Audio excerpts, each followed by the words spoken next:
issue with homelessness and certainly the people that aren't doing so well in our society is that often we find it too easy to look away, to ignore, and probably to judge that they are in that situation because it's their decision.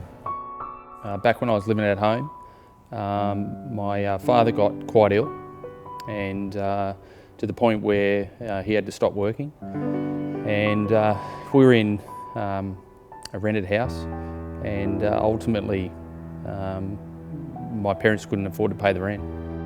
I can just see that would be such an easy thing to happen, to fall into homelessness. And it's not because they choose it, it's because of either A, where they're born, B, what they're born into, or C, the circumstances that have arrived on their doorstep, and often through no fault of their own. I do hope that I'm warm enough. This is going to give me an experience of what it is like sleeping on concrete out in the elements. Although we're under a concrete awning, it's still going to be quite cold, and I imagine it's going to be uncomfortable.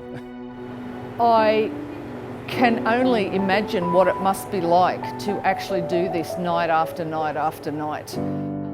Obviously sleeping on a hard ground like that is going to be a bit painful for your body.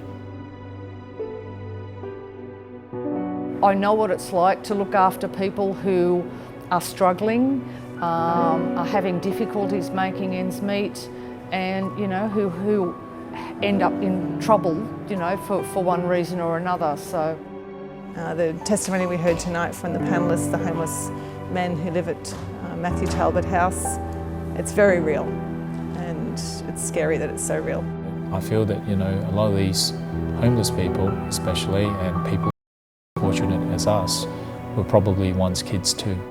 My parents were trying to get into public housing. They had to wait, and they had to wait about 5 years. They actually lived on a boat for 5 years until they got into that housing. So for me, I think it was very, very close for us as a family that we could have ended up in that position.